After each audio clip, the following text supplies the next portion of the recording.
Hey, this is Mike with the One Stop Co-op Shop, and today we're looking at Mutants. So this is a deck builder for 2 to 4 players. It's mainly a competitive game, but it does have a solo mode that I've been really enjoying lately, so I wanted to show you a playthrough of that. And the solo mode isn't an afterthought, it's actually a pretty cool part of the game. They include 2 different bosses you can fight with the base game, and then depending on which expansions you can get up to 3 more. In solo play, you're supposed to construct your own deck of 12 different advanced mutant cards, because everyone starts with the same deck of 12 basic mutants, but then you have advanced mutants you can kind of build into. Now, there are pre-constructed decks that kind of let you try out the game in either competitive or solo, but I have done a new constructed deck for this game I'm filming. I've never tried it out, so I wanted to kind of experiment with it on camera. And I've also never fought the boss I'm about to face, so it should be kind of an exciting time. I might get totally destroyed, maybe I'll beat him, I don't know. So the first step of setup is, as I said, to build your deck. You need to have 12 advanced mutants in it. You can have one of a kind, but you can have no more than 2 of a kind. And here I just made it simple and had 2 of a kind of 6 different guys.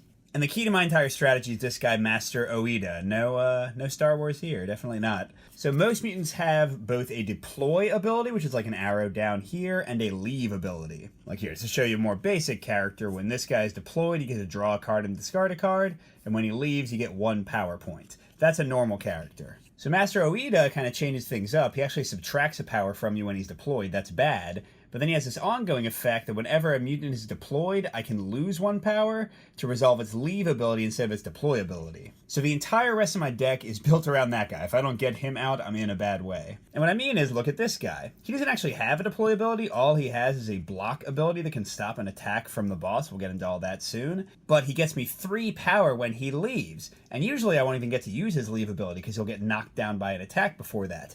But with Master Oida, I can get 2 bonus, because remember it's -1, when he is deployed, and then if he survives, I can get another 3 when he leaves.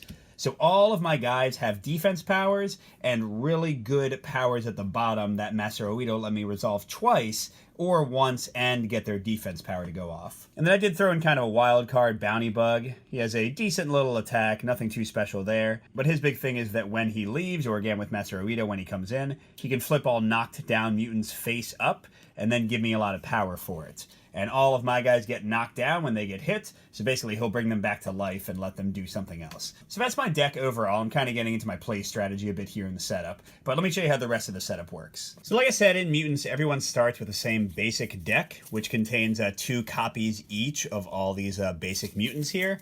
So you shuffle 1 copy of each of them into your starting deck, and you draw the other copy of each of them into your starting hand. So you're always going to have a little bit of everything to start. Next, you take your advanced mutants, the same deck I already showed you that I built, and you make 3 piles of 4 cards each. So you have all 12 cards down. You flip over the top card of each. Okay, we got my guy that unflips people. We got one of my defenders. Now, you have the option to mulligan slightly. What you can do is, for each pile, you can put the top card on the bottom of the deck and have a new top card and reveal what that is. So clearly I'm going to build until I get a copy of Master Oida. Not there.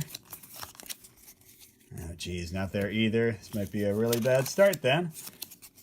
Darn it. All right, so he's in here somewhere, but we'll have to dig for him. We've seen half of my cards now, so he's in the other half, unfortunately. But that's okay. These guys are still pretty good without him. They just aren't nearly as good. And that's it for the player setup, super quick. Now, the boss has their own board, and for each boss, they're going to have 1 or more decks, because they kind of have special things going on. I'm playing against the second boss in the base game, not the easiest one, Jack Ice. And he has his own setup text. Basically, he's got a deck for when he's a human and a deck for when he's a werewolf. He switches back and forth. And I shuffle each of them separately. He starts as a human. We'll leave the werewolf over there. We flip his card over. And this tells how much life he has. We have to get him down to 0 to win before we run out of time. And speaking of running out of time, the final thing we have to set up is the little power board over here. So we've got this black marker to note what round it is. You've got 5 rounds to defeat the boss. If you don't do it by them, then you lose. We also mark Jack Ice's life. Now, in the competitive game, this would be the victory point track, but here we're trying to work him down to 0 instead of trying to gain victory points. And then finally, we have our 2 power markers. I'm red and Jack Ice is blue. I thought the iciness would be appropriate to that. And at the beginning of every round, not just the first round, so every time we move this round marker, I start 1 below this highest spot and the boss starts one below me. That's always how it works. And that's it. Setup is ridiculously fast. Let's get to the game. So the key idea in Mutants is that players will be playing cards into their active card slot right here.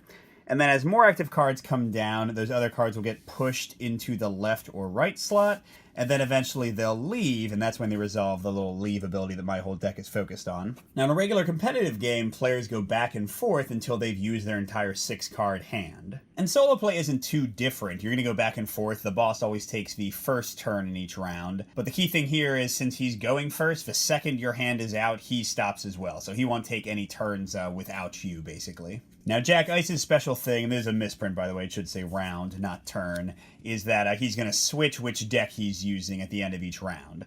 The werewolf, as you can imagine, attacks the heck out of you over and over again, so hopefully I'll have some defenses ready by then, and the human is not nearly as aggressive. And again, the basic concept of playing a mutant is you put them down in your active slot, you do their deploy ability if they have one, and then if they survive to get discarded, you'll do their leave ability. And whenever, as a human, I have to play a new mutant, if somebody's in my active slot, I can push them to either side.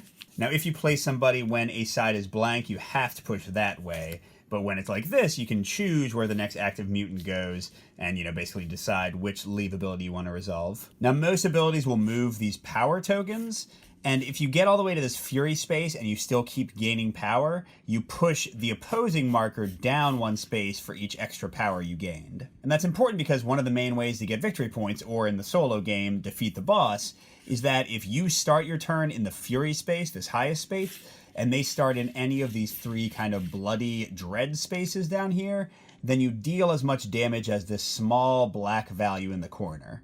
So like if it was round 5 and I stayed here for multiple rounds, I would do 4, 8, 12. Every time it's your turn, you're going to play another card. Additionally, at the end of the round, which again in solo is when I play my last card, the boss does not get another turn, whichever of us is ahead on this track deals, deals or takes that much damage. Now, in solo, if I win the round, he takes that much damage, but if he wins the round, nothing happens.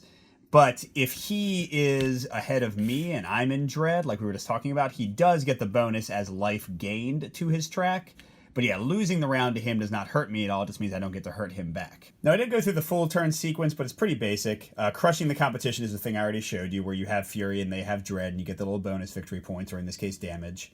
We already talked about moving your active mutant left or right. But then you have 3 different options you can take for your action. The first one is deploy. That's the basic, just put your mutant down. Second is breed.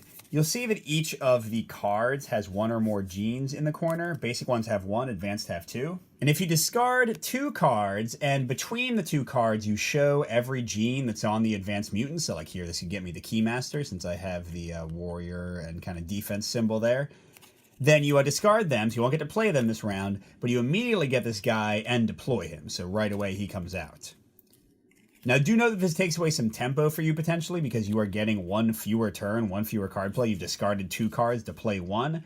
But in the solo mode, it also means the enemy gets 1 fewer turn, so I don't know, it's kind of a wash. Your final option is to incubate. You can discard any card, doesn't matter what the genes are, and take any advanced card and put it in the incubator. And that's going to go to the top of your deck as the first card you draw in the next round. So it's a cheaper way to get a mutant, but nothing is actually played to your active slot when you do that. You kind of miss a turn of playing an active mutant. And those are the basics of the game. If you can't get the boss down to 0 points by the end of 5 rounds, you're out of luck. Alright, so the boss always goes first, and all he does on his turn is he flips the top card of his deck over. And some boss cards like this one, Faint Chest, won't have any deploy abilities. They only have a leave ability. But what they do have are these break, shatter weaknesses. So this says if you gain 4 or more power on your turn, you shatter this weakness. What that means is he takes this much damage, that'd be 2, and this card is removed from play entirely. It won't get shuffled back into his deck. Now you can also see what's coming, so when this card leaves, I'll discard all cards in my hand, shuffle my discard pile into my deck, and then draw as many cards as I discarded. And we'll see why that's kind of bad later. But for now, nothing actually happens from this, it just goes here. Now do notice the arrow here is pointing left. What that means is at the beginning of his next turn, he'll slide this to the left slot before the next card comes down. So that's how the AI kind of makes its choice of which way its cards go. Now, the one final thing I didn't mention is freezing. Some cards have freeze abilities, but also every time you have to draw from your deck, because at the beginning of each round you draw 6 new cards, and you can't, before you reshuffle your discard, you get to take 1 card from your discard and freeze it. And what that means is it's culling your deck, basically. You take it out of your deck, but additionally you deal this much damage. That's like kind of the value you get for freezing the card. And you can see some of the advanced mutants are very powerful, like Anubis will get me 4 damage to the boss when I freeze him. So it's kind of some nice automatic culling, even if you don't include culling abilities in your deck, and also can do some damage to the boss. All right, we've already done the boss's first turn. Now let's get to the real playthrough. So it's pretty darn important to me that I find this Master Oida guy, because he's key to my entire strategy. And there's basically 2 cards under each of these guys that could be one of the 2 copies of him, so it's totally a crapshoot where he is. So I'm going to build into one of these guys, and let's see. Anubis gives me 2 power when he's knocked down. Keymaster only gives me 1, and his leave ability is +3 power, which is great. But then again, the Keymaster has a beautiful attack power, which says choose a slot. Each opponent knocks down the mutant in that slot, so I could just take out Jack Ice's worst card with that, which is very nice. Now, I can also see what they require. They all require my little demon, which is sort of like the defense gene, this little purple fire thing. But Anubis would require my zombie, which gives me some power and then freezes himself, so basically calls him out of my deck, which is nice. Whereas the Keymaster requires my warrior, who's one of my attackers. So I'm honestly not really sure what the best play is, but I'll go ahead and discard the zombie and the demon to get Anubis. And he gets immediately played because I'm using the breed action. So nothing happens when he's played, since Master Oida is not out, but if I get attacked by the boss, like that attack that's coming, instead of getting attacked, he would get knocked down. Knocked down just means they're face down and none of their abilities apply until you draw them again later on in the game. But if he manages to leave, I'll get 3 power for him. So he goes to the active slot, and you always immediately reveal your advanced mutant. Come on. Horus. Okay, another +2 for getting knocked down. But then he has a nice little leave ability. Gain a mutant from your gene pool to the top of your deck automatically, which would help me dig more for Master Oida. All right, back to Jack Ice. If he's got an active card, it goes in the direction of the arrow. Then we draw another one. Tierce Parry. Oh, it's his own defense. So he gets knocked down. But if this one leaves, Jack Ice gains power equal to the freeze value of the mutant in your right slot. Which means if I can manage to not have a mutant in my right slot, he'll get nothing. And do notice, by the way, you can see what the next card coming has for its direction. So I know that this one's going to get pushed to the right, and then that one's going to actually fire it off. So I only have to kind of survive without having a mutant in my right slot for 2 turns. So all of the current advanced mutants to dig for Master Oida have the purple fire for a gene, so it would look like I can't deploy any of them. But the Beast has a special power. When I deploy him, I may discard any 2 cards from my hand to gain a mutant from my gene pool to my hand, so I could get another one of those mutants. So it's going to really cut my hand down for this first round, but let's go ahead and do it. So I can choose which way Anubis goes. Remember, we want him to go to the left because the right slot would be bad for him. Then I put this guy down, and I immediately resolve his thing. I think we never discard the robot and the alien because the warrior has +2 power when I deploy him, and that'll maybe let me get ahead here. And then, should I keep digging the same pile? Well, let's see, Horus does let me get more mutants, which seems like it might be important here. So, sure, I'll take my chances. This is one of the Master Oida cards. So this goes to my hand, and there's the last card in this pile I don't know about. Hey, there we go. All right, so we should be able to get him pretty soon, maybe by, I guess, incubating this turn. Okay, back to Jack Ice. His Tierce Parry slides to the right. And we get, cut flank. So when it comes out, I get attacked to lose 2 power, and when it leaves, he'll gain 2 power. So whenever you get attacked, which again is one of those sword icons, you have to defend if you can. So Anubis has a defense power. I can't choose to leave him and, like, get his 3 stuff by leaving next round. I have to flip him face down. But when I do that, I get +2 power, so hey. And that does cancel the attack power entirely, so that means I do not suffer the -2 power, plus I get Anubis's +2 power. So that takes me to 1, and for the extra power, again, you push the enemy down toward the dread spaces. And let's see, Cut Flank is about to push Tierce Parry next round, and Jack Ice will gain power equal to the freeze value of the mutant in my right slot, which currently I don't have one, but I'm going to kind of be forced to have one in a second. So, alright, so I have to move my active mutant, and again, if there is an empty spot, you have to go to that one, so I'm going to give Jack Ice 1 power, but that's not too bad. Let's see, I guess I'll go ahead and play Horus and set him up for a future round. That should work. And then I think for my final play, I'm going to go ahead and play the Warrior and incubate Master Oida. We'll try that out. All right, so Jack Ice, his Tierce Parry gets pushed by Cut Flank. Its lead power is Jack Ice gains power equal to the freeze value of the mutant in your right slot. That's just our basic beast, so he just gains 1 power. This goes to his discard pile. So for the moment at least, I'm still in the lead, which will do 4 damage to him if I win the round. We have to see what his last trick is. Okay, each time you breed for a mutant, again, that's when I discard 2 cards to get the matching thing. Jack Ice gains 1 power, and when this leaves, he'll gain +2 power. So that's just kind of a disincentive to an action I might want to take. And it's going to push Faint Chest off, which will make me discard all the cards in my hand. That's not great, which means I might not get Master Oida right after I buy him. But hey, so it goes. The only card I have left in my hand is Warrior, so I have to play that. But first I can push something. Now there's no reason to push Beast off right now, because he's about to get me +2 power, so I'll save him for the beginning of next round, because all your cards stay on your board. You don't discard them automatically. But I do push off Anubis, which is good, because I'd like him to come back from my discard pile soon. But then I will go and discard the Warrior to incubate Master Oida. So again, he's going to sit down here in the incubator. Now, you can only have 1 person there at a time, so if I incubate it again, he would go to my discard pile. But then at the beginning of the round, he's going to become my top card, and I'll draw him right away. Now, I do not have an active mutant since I incubated, so I'm just going to be with that one for right now. And we do flip over this card, and yes, it's my other Anubis. Now, since I played my last card, the round immediately ends. So we check. I am ahead in power, so Jack Ice takes 4 damage. Doesn't seem like enough. Our power markers resets. Remember, I'm always 1 away from the Fury space, and he's 1 below me. The round marker advances. And usually the boss wouldn't do anything new, but for Jack Ice, after the round ends, he changed his form. So I switch to the boss deck, then I take all cards corresponding to the deck he just changed into from his discard and shuffle them into that deck. So if he had beast cards in his discard pile, he would shuffle them in, but he doesn't, and he also does not affect the human cards that are hanging out waiting for their chance to resolve. And then to end my round, I put Master Oida on top of my deck, and I draw 6 cards. Now I don't have to shuffle my discard because I did have 6 cards in my deck, so I'm not going to freeze anybody right now. And yeah, I have my 5 basic cards plus Master Oida. Now Jack Ice is about to attack me and totally mess this up and make me draw a whole new hand, which is not great, but so it goes. So we're in round 2, and Jack Ice is going to take the first turn. So first he pushes off Faint Chest, and it says discard all cards in your hand, shuffle your discard. Oh wait, hold on. This is an attack. I have a defender, so never mind. So instead of any of that happening, Horus gives me +2 power, and he gets knocked down. So once again, I'll be pushing him down 1 since I ran out of space to go. But I shouldn't feel too proud of myself because I'm probably about to get destroyed. Oh, and look! You can't even tell which way the werewolf is going to go?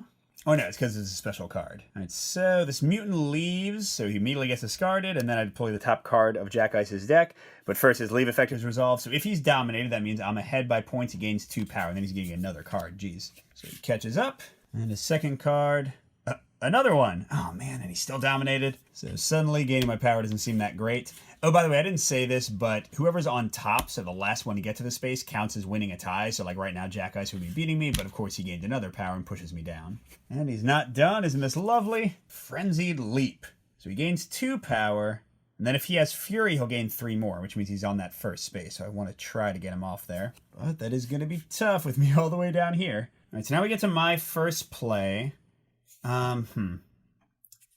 I do want to play Master Oida. The only thing is I hope he doesn't get knocked down by Jack Ice attacking. But hey, I gotta take some chances, so yeah, I think I'm just going to deploy him. And remember, I didn't have a active mutant to push down this round. Now, I do lose 1 power when he's deployed, but the idea, hopefully, is to keep him defended like the entire rest of the game and just leave him out forever, if that works out. So I'll go down 1 power. That's it for my turn. And let's see. Frenzied Leap pushes Wide Measure off.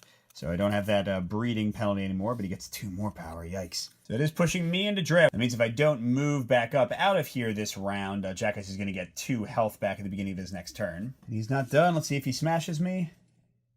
Flashing Fangs. Okay, so I can shatter this and do 3 damage if I freeze a mutant with a block ability.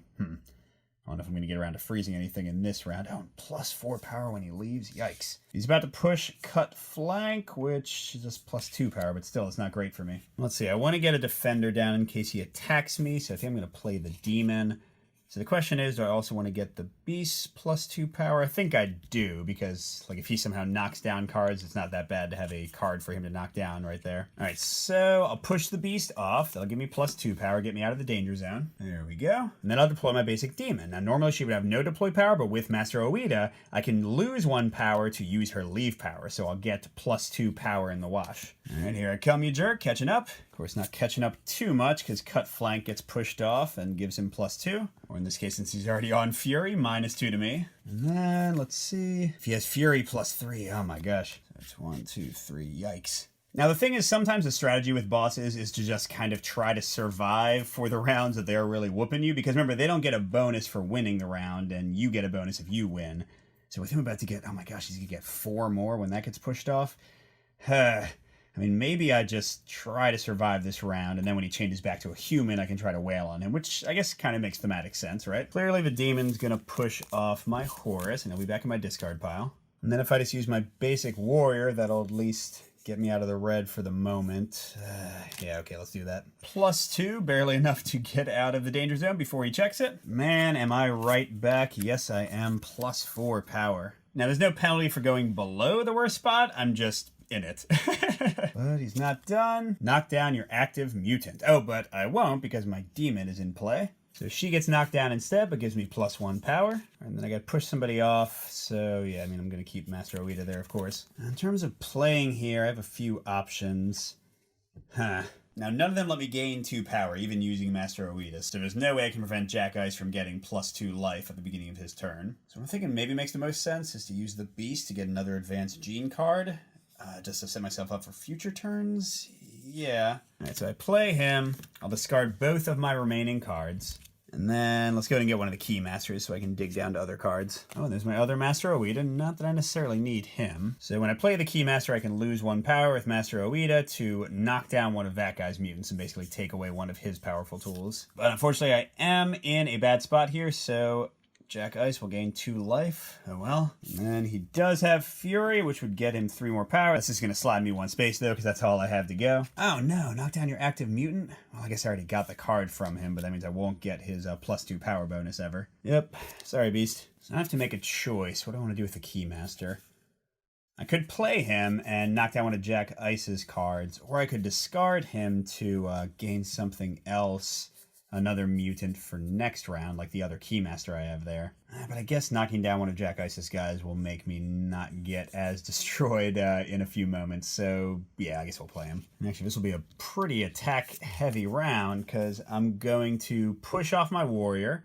It says, opponents dominating you knock down the mutant in the same slot as the warrior. And he is dominating me, of course. He's way ahead of me. So I'm going to knock down his left guy. That means his Swift Strike will be just waiting here to get pushed off. And I'm also going to play the Keymaster. I'll use Master Oida and lose 1 power, but I'm already at the bottom, so it doesn't hurt me. And I can choose any slot and knock down the opponent's mutant in that slot. So Swift Strike's about to push Mania for another 2 power, so let's just knock down almost everything he's got. So I should hopefully be set up to try to dominate this guy next round. And I'm out of cards, so we trigger the end of the round. So not too bad. Jack Ice only got 2 bonus life there, but I clearly did not get the +5.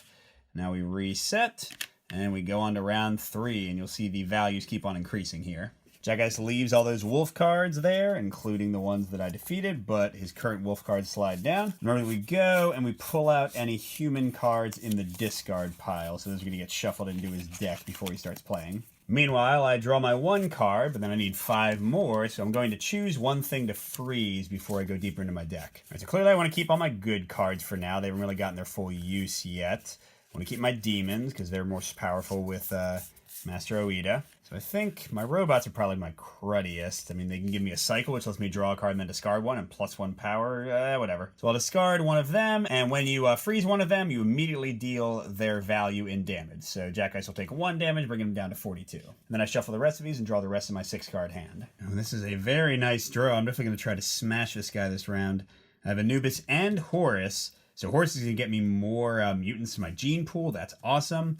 And then Anubis is going to get me a ton of power. They both can block for me. Heck yes. But Jack Ice starts the round. He is going to push off this nothing card, so it has no effect. It just gets flipped back over and discarded. And then now with his human side, knock down Jack Ice's card to shadow his weakness. So if I knock down any of his cards, I guess. Otherwise, he'll do 3 damage to me, although it's an attack card. I know I've got defenses to cover that, so not too worried. All right, so let's discard my little beast here that got knocked down. And I guess I want to try to dominate Jack Ice quickly so I can start doing damage to him. So let's go ahead and play Anubis. I'm going to use Master Oida's ability, so -1 from Master Oida, +3 from Anubis. That's +2 overall. We go 1, 2. And back to Jack Ice. He's still doing nothing because those are my 2 knockdown cards. Cycle 2 cards or more on your turn to shatter this weakness. So that's not going to happen. I haven't taken any cycling. +3, yikes. Now my turn, I'm going to push the Keymaster off so I can attack any slot. Now Cutover is going to get shattered automatically when I knock down Jack Ice's card.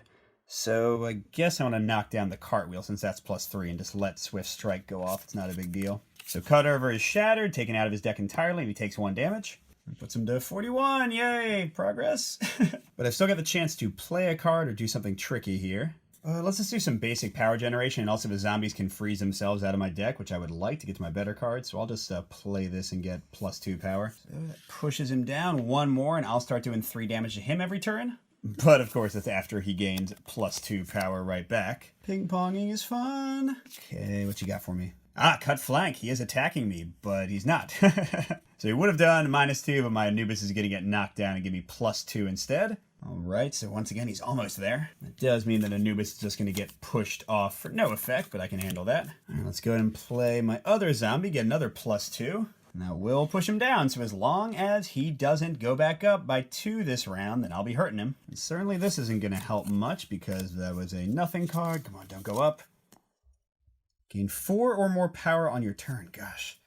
And then if not, he does that little attack, although I can probably prevent it. No, it's going to get pushed to the left anyway. And I should just move the camera up a little bit. Okay, so he's going to push to the right the next turn, so I won't have any leave effects going off for a bit. All right, so finally, first time this has happened, I do crush him. So I do 3 damage to him since I'm starting out in Fury and he's starting out in Dread. Let's try to keep him there. All right, and I push off my zombie, which means I get to freeze him and do 1 damage to Jack Ice, and it just gets that card out of my deck. Now, I would like to play Horus to get some extra mutants, but the thing is, if I do that right now and use Master Oida's power, it would actually push me down 1, and I wouldn't get my bonus next round. So instead, let's put up my Beast, but use Master Oida's power, so I'm going to use his Leave ability, and instead of +2, I'll get +1, which is all I need. It just keeps Jack Ice down there. Okay, and his card goes to the left, so nothing happens yet. Okay, another strong attack, but if I knock it down, I shatter this. Ooh, -3 attack. And he's going to push for +2 in a moment, which actually wouldn't be enough to get him out, so I'm in a nice place. All right, so that's 3 more damage to him. Love it.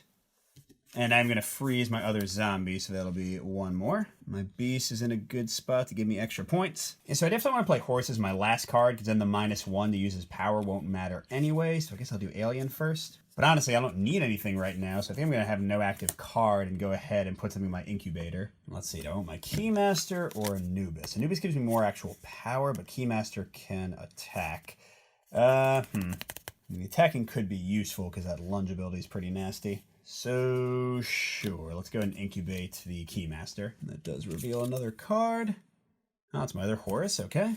All right, Jack Ice, don't pull out of the slump you're in. +2 will not get him far enough. As long as he doesn't gain anything else, he'll still be giving me 3 more points. Let's see. Oh, attack me for -2. No, I don't have any defense, darn it. And so sadly, no extra 3 damage this turn. So I will go ahead and play Horus. I'll use Master Oida's power to use his Leave ability. It'll move my marker down 1, but that doesn't really matter. But I gain a mutant from my gene pool to the top of my deck, and I think I want Anubis. Yes, I'm going to be kitted up with some really nasty customers right away. So that's the end of the round. We only have 2 left. Although I'm not, gosh, I got to do a lot of damage. And the thing is, he's going to go wolf form and wreck me again, so I don't know about this. All right, so all his cards stay, but these ones move over, and he gets all of these cards back in. And the Keymaster goes on top of my deck. 1, 2, 3, 4, 5, 6. Got my Demon. That's great with Master Oida out. Oh, both of my Demons, yes. And my Anubis and my Keymaster. So I have a ton of defense right for when he's going to be attacking me a lot. Hopefully it'll be enough. I guess we'll see. All right, so he goes first right off the bat.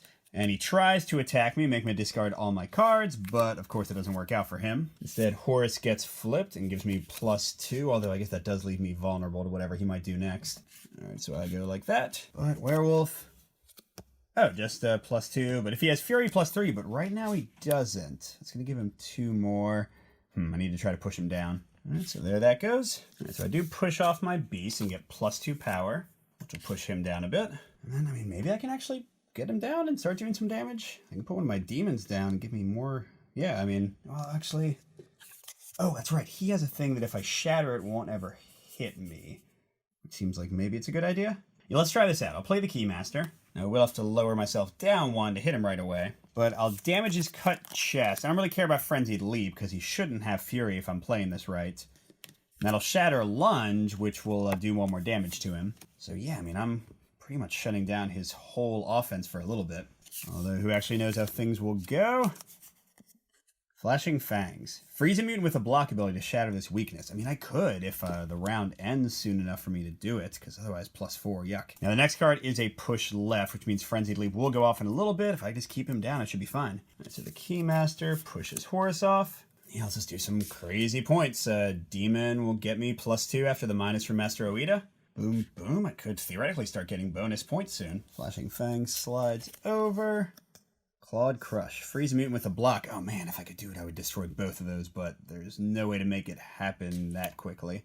But he doesn't gain anything, so... Now let's see, he's about to get pushed off, which will get him nothing. Maybe I can just keep on hitting. Let's do it. So Keymaster gets pushed, and... Oh, that means I get to knock something else down. Clearly I don't care about Frenzied Leap, but the next one coming pushes to the right, so I guess let's knock down the Flashing Fangs. And alright, let's see, which one do I want? I guess my other demon for now. That'll be enough to push him down all the way. So Master Oida again. There we go. Alright, come on, you jerk, just stay there. So, if he had Fury, he would get +3, but he has nothing. Come on, come on, come on. Knock down the mutant in your right slot. That's Master Oida. Good thing I have defense. So let's see, which one do I want to do? I actually don't need that much power at the moment. He's not pushing anything, so I'll knock down the one who's about to go off. I might want to save that +3 power for later, and that gives me +1 power on its own when she gets knocked down, though. Alright, sweet. Let's slow play the rest of this round and just try to wreck this guy. So I do have him where I want him. 1, 2, 3. My little demon gets pushed off, but no harm, no foul there. And let's see, I think I'm actually in a pretty good place for the moment, so I think I'm going to discard the robot. Although, wait a second, what would I get? A Horus? I'm going to be in the last round. Getting a mutant to the top of my deck won't help me at all.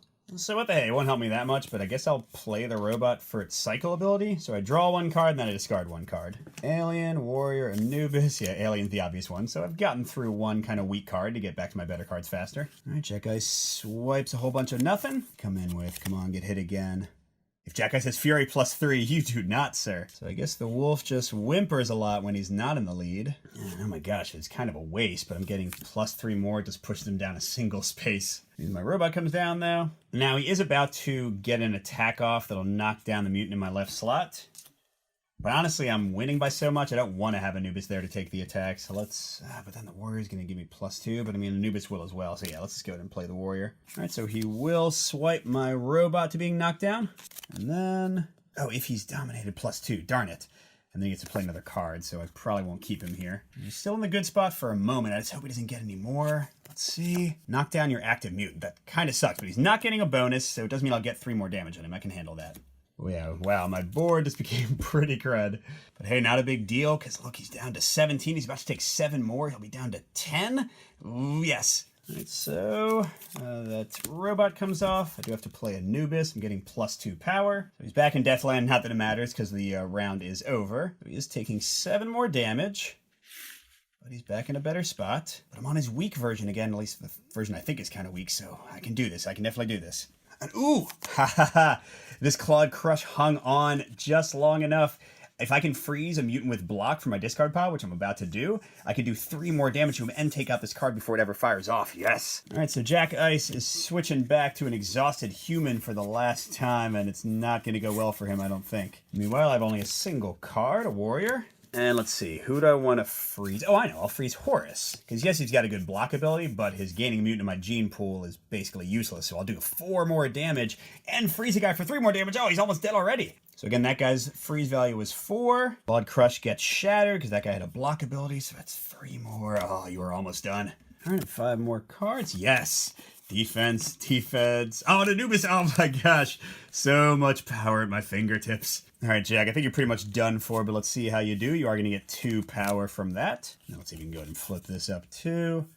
If I gain 4 more power on my turn, that's not going to happen. But then I would shatter it, and then he'll try to attack me, but it's going left. I got a little bit. So he is dominating me at the moment. And look, I mean, I get a 4 bonus if I ever get him all the way down and I'm up, so I can kill him immediately if I get 1 turn like that. So let's try to make it happen. Anubis is going to get pushed. Ooh, you know, if I can keep Anubis alive, so if he goes off and gives me +3 power, and then I play somebody else for plus 1 or 2 power, I will gain 4 power in a turn. I will shatter that card, and that would almost kill him by itself. So yeah, let's just play our best cards, play the hits, go hard right away, plus 2 power, get out of my spot. He doesn't get anything over here. An attack? I'm not attacking you, buddy. You're attacking me. And if you aren't feeling very aggressive, I'm just going to crush you. So he will push off a plus 2, but yeah, I don't care. This is going to end. All right, so let's try to finish this guy right now. Plus 3 power. Let's play a demon for plus 2 more. That's plus 5 total. Boom, boom, boom, boom, boom. And I did just gain 4 more power on my turn. I shatter this for 2 more damage. He only has 1 left. Well, he is going out of the danger zone again. He's got plus 2 there. And then block and attack to shatter it? Well, I don't know if that'll actually happen yet because he's going to push the parry off. But yeah, I don't quite have him yet. Then again, I kind of do, because he just went down 3 more. And he's almost at the bottom, so I don't really need my big guns yet. Let's play a cruddy little robot, draw 1, discard 1. A beast. Yeah, no, I don't need you. All right, so here we go. If he can't get out of there, I have 1.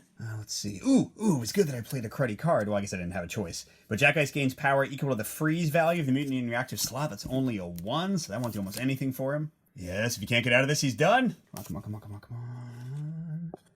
Ooh, no deployability. It's not enough.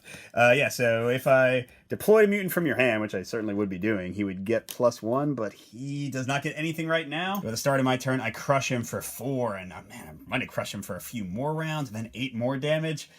Clearly, this deck did its job. So there we go. The deck definitely worked as intended and really worked well against Jack Ice since he attacks so heavily. All those defenses were certainly useful. So yeah, Master Oida led the rebellion to victory over the Empire of Werewolves. So that was Mutants. Hope you enjoyed it. Good gaming, and I'll see you at the next stop.